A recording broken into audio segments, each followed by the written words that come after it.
So that's the result of my worm bin for from I would say the spring right through till about a month ago. I think it sort of stopped a month ago, and this is the last 2 or 3 weeks worth that hasn't really been doing anything. And then you can see just before that, this is the layers. It was working, but I think it was composting more than the worms.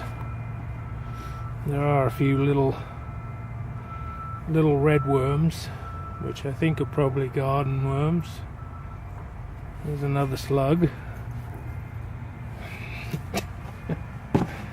And where do I have it? Oh yeah, there. That's what I have in there now. A little red. So, but there's no big worms. There was lots of very big worms in there when I started it in April. I think was when I started it. So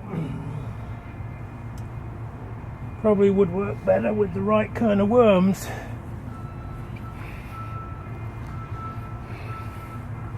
So this is, I guess, okay material, and it did work well. That's the interior. Guess I should check. This camera's already cut out on me once, so that's what it looked like inside. So I had a couple of bags over those cross pieces in there, the bars initially, and then a little layer of garden soil, and then it was just the worms, and then compost, then garden waste and household vegetable waste. That's all that went in there.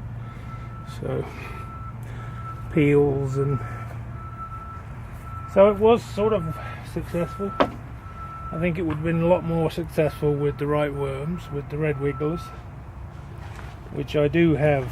I know where I can get them now.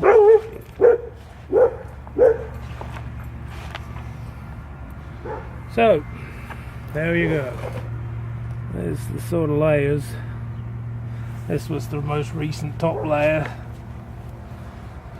and this was underneath,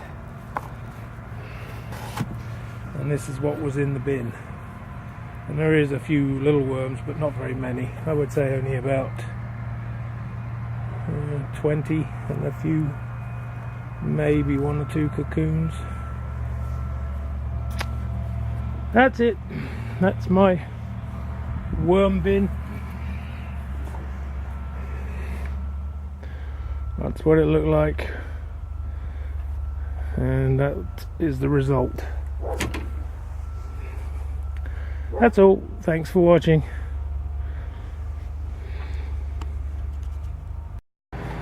So I'm going to retire my worm bin for the winter. I think this what's left in here I will put on my compost heap, and it can finish composting, and I will keep the castings and the composted soil, because I think there's a combination of the two. I don't think there was enough worms in there to have produced all that volume. That bucket's got about 4 or 5 pounds maybe of composted and worm castings material.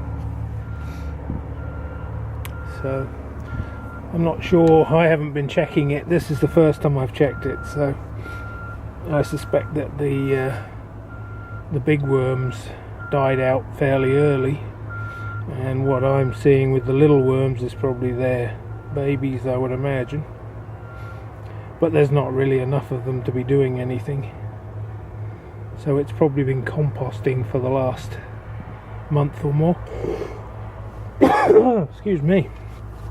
So this is going on the compost pile, and this I will probably save for the grow room,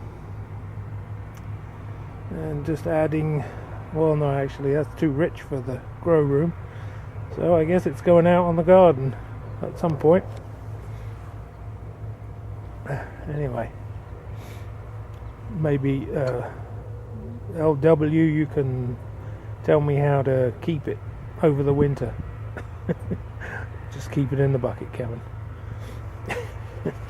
Anyway, that's it. This is the end of my flow through worm bin experiment for 2017. I will start it again next year, and next year I will put the red wigglers in there, and I'll probably use the bigger one too. I have a much bigger bin that I should try using as well. So that's it. That's all for now. Thanks for watching.